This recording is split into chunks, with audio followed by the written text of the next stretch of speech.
Quando Deus me chamou ao ministério, alguns pastores do Rio Grande do Sul olharam para mim: que evangelismo mundial? Tu? Deus só usa os olhos azuis e o pelo loiro, está lá na América do Norte. Então eu era mais fraco, claro, agora a cubana me tem tratado melhor. Mas antes eu era tão fraco que quando o meu pijama tinha uma linha só, e se eu ia saltar a vara dizia para mim: chegou a minha vez de saltar. Um pastor me disse: você deve colocar pedras no seu bolso, você é tão fraco que um vento leva você. Ainda eles estão lá no seu tradicionalismo, colocaram a Deus dentro de uma caixa de sapato e o disseram: fique aqui. E fazem 40 anos que tem 15 ou 20 membros. Eu tenho dado 16 vezes a volta ao redor do mundo, 16 times. Porque eu creio que quando Deus chama, quando Ele chama, Ele capacita. Quando Ele capacita, Ele envia. Quando Ele envia, Ele supre. E quando Ele supre, Ele respalda.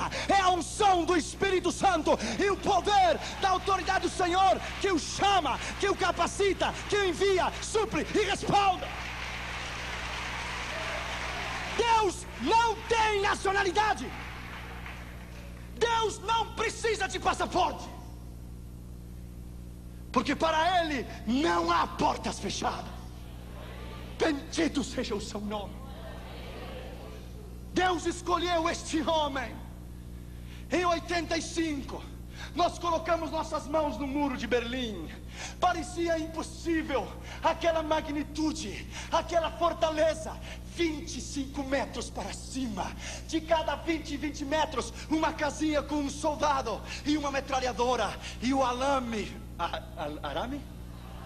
farpado de pua em toda a Europa Oriental. Quem diria que no dia 19 de novembro de 89 o muro se iria derrubar? Sabe o que Deus estava dizendo quando o muro de Berlim caiu? Edificarei a minha igreja e as portas do inferno não prevalecerão contra ela. Edificarei a minha igreja e as portas do inferno não prevalecerão contra ela. Edificarei a minha igreja e as portas do inferno não prevalecerão contra ela. Bendito seja o seu nome.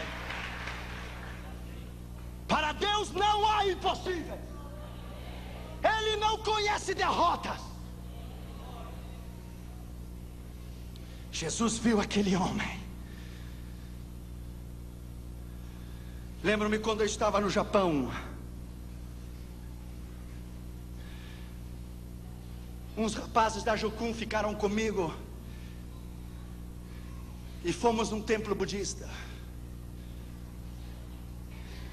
Eu dei a volta detrás da cortina e estava o sacerdote budista queimando incenso a Buda. E eu lhe disse: posso falar contigo? Ele disse: oh, you are in a holy place. Você está em um lugar santo. Ele disse: que é a holy place? Nothing. Holy place, nada holy place. Eu olhei para ele e disse: quantos anos faz que você queima incenso a Buda? 18. E nesses 18 anos ele abriu os olhos e viu você? Oh, I don't think so. Eu não creio. Então você tem um Deus cego. Perhaps, talvez. Nesses 18 anos ele estendeu a sua mão para você e ele lhe deu a mão. Oh, I don't know. Não creio. Então você tem um Deus manco também. Manco se diz?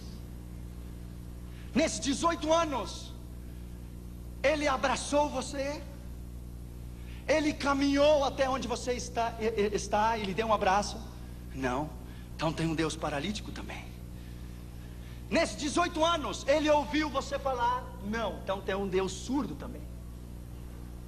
Então enfim você tem um Deus surdo, cego, paralítico, manco. Eu olhei para ele e disse: mas eu vou lhe apresentar a um Deus aqui e agora, que cura os cegos, que faz caminhar os paralíticos. Um Deus que ouve a oração. O seu nome é Jesus. 20 minutos depois, as lágrimas caíam caíam pela sua face. Começou a tirar aquela indumentária, jogou na cara de Buda, dizia: eu não preciso mais de você, você é o velho, gordo e feio. I have Jesus in my heart. Eu tenho a Jesus no meu coração, eu não mais preciso de você. Somente basta você pregar, a palavra é poder, a palavra é poder. Basta você dizer: Jesus te ama, It is power.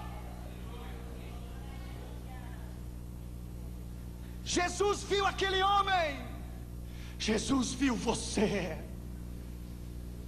Escute, em uma relação sexual de um homem e uma mulher, o esposo e a esposa, quando ele atinge o clímax e ele ejacula, ele libera 680 milhões de espermas. Esses 680 milhões de espermas, ele caminha pela uretra, ele caminha por dentro da vagina, pela uretra, até chegar ao útero. Ele caminha 9 centímetros. São 680 milhões de espermas. O tamanho de 680 milhões de espermas são 8 quilômetros de crianças. 680 milhões de crianças empilhadas 11 vezes uma em cima da outra. Quando seu pai teve relação sexual com a sua mãe, e quando ele ejaculou, os 650 milhões de espermas que saíram de seu pai, Deus olhou você, e quando ele o viu, ele colocou os olhos em você, e todos correram para o útero da sua mãe, e todos deram, alguns morreram ao caminho, e todos deram com ímpeto para entrar no óvulo.